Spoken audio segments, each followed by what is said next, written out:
The first scripture reading this morning can be found in Psalm chapter 37, verse 5. Commit your way to the Lord. Trust in Him, and He will act. Our New Testament lesson can be found in John chapter 11, verses 9 through 10, and I'm reading from the King James Version. Jesus answered, "Are there not 24 hours in the day? If any man walks in the daylight, he stumbleth not, because he sees the light of the world. But if a man walks in the night, he stumbleth, because there is no light in him."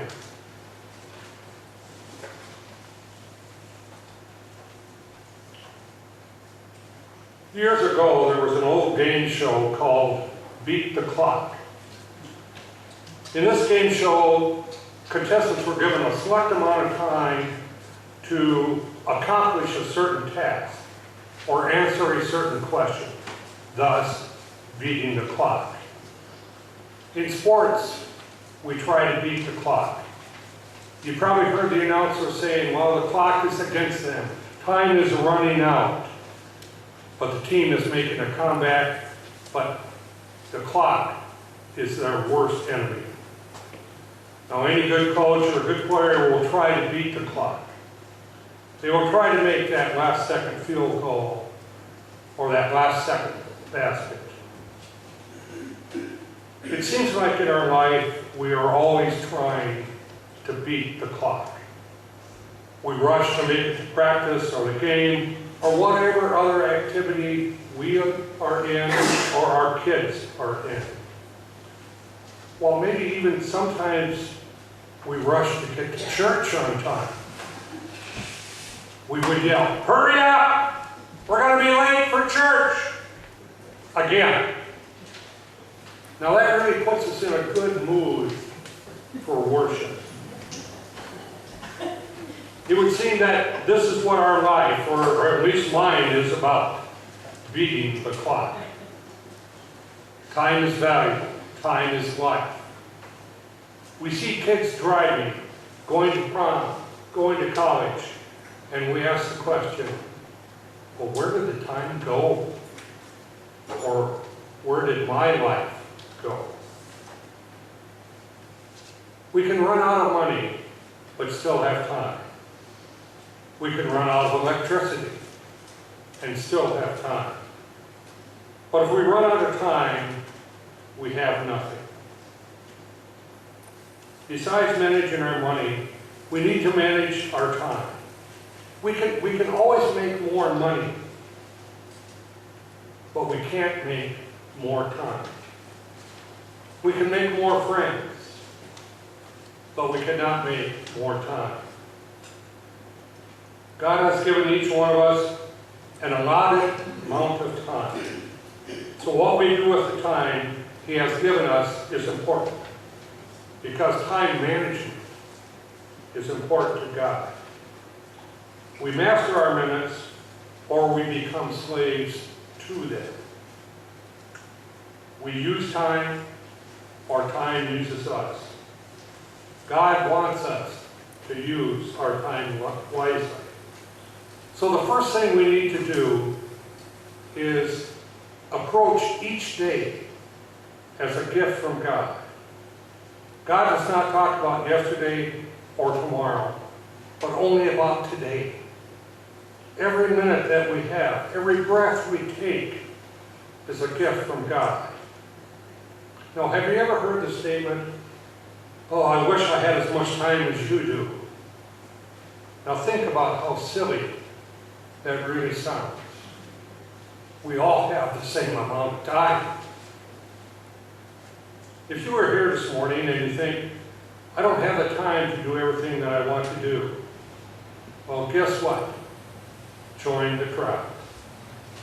There was a study done by USA Today that showed that the average time needed to do everything we would want to do would require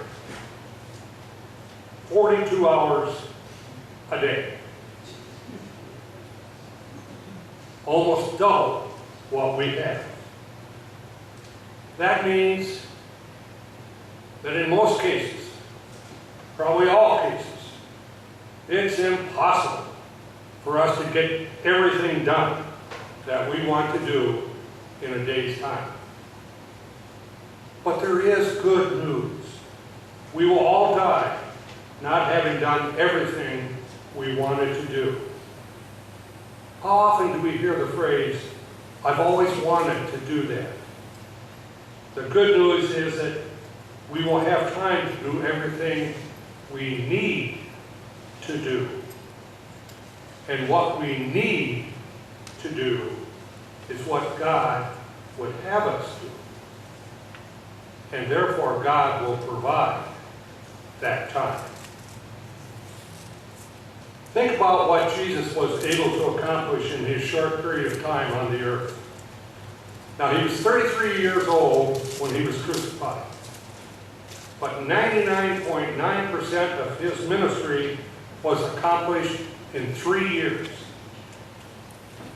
He had to convince people that he was the promised Messiah.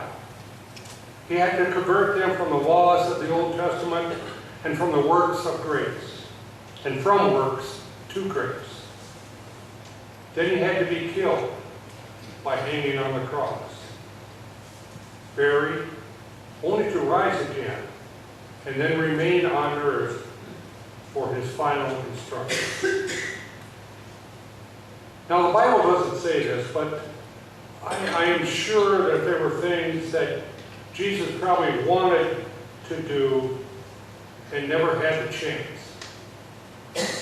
I can imagine that he would have been a lot like me and wanted to spend more time golfing. He didn't get to do that, and I sometimes don't either. But he didn't get to do everything he wanted to do. But he did get to do everything he needed to do. We are not here to get done what we want to do, but we all have been given the time we need to do what he would have us do. So, what do we need to do? We need to dedicate each day to the glory of God. We hear people talk about saving time. You cannot save time. I'll never forget it. Our family was going to Mankato. We got out of town about 2 or 3, 4 miles. Suddenly remembered that I had forgotten something. I had to turn around and go back. And my son said, "Well, that's 2 minutes, I'll never get back." We're allotted a certain amount of time, and we cannot add to it, or we can't take it away. We can't sell it, we can't trade it, it's our time. Now, we can either spend our time foolishly or wisely, but we can't save it. That is why time is so valuable. The clock never stops ticking. We can't store time, we can't stretch it. Think about it like this. Imagine that your banker calls you and tells you that an anonymous donor will give you 864,000 pennies a day into your account.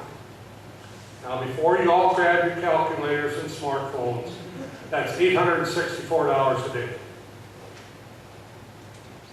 The only stipulation is that you have to spend it all that day. You can't save it, you can't store it, you can't trade it. Whatever you don't spend is gone at the end of the day. Now, how would you treat it? I'm sure we would do our best to spend every penny that we could. God gives us 864,000 seconds every day in our life account.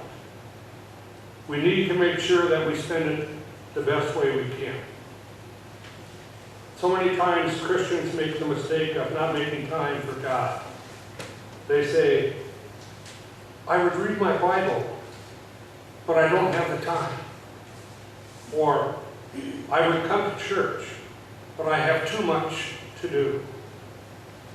But when we do what we need to do, we will be surprised by how much time we have to do what we want to do.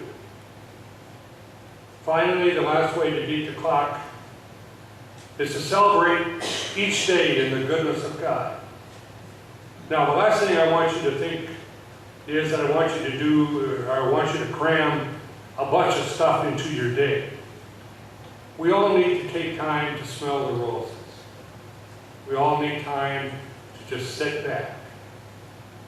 We have to have time to do that because we are so busy in life. Share some thoughts with you. The average American will spend 6 months sitting at stoplights, 8 months opening junk mail, 1 year looking for misplaced objects. Did someone say at least? 2 years unsuccessfully returning phone calls. 4 years doing housework. 5 years waiting in line. And 6 years eating. Every day, 8,000 people move to another state. Every day we purchase 45,000 new vehicles, and every day we smash 8,000 of them in car wrecks. Every day we average 13,000 people getting married and 6,300 getting a divorce. Every day 11,000 people get dog bites. With mail carriers maybe getting the majority of them. Every day we eat 75 acres of pizza and 3 million gallons of ice cream. We are all busy. Whether we enjoy our day has nothing to do with our circumstances. No matter what happens, no matter how bad our day may appear, we will always have something to rejoice about.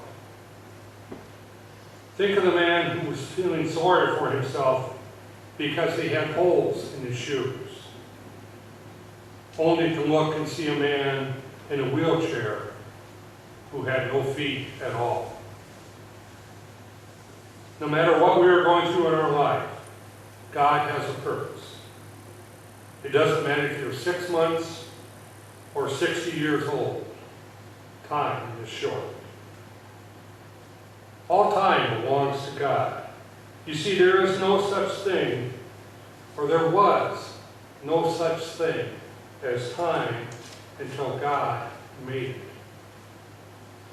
The Bible tells us, this is the day which the Lord has made. This is God's day. Every day is God's day. We need to use our time wisely. Amen.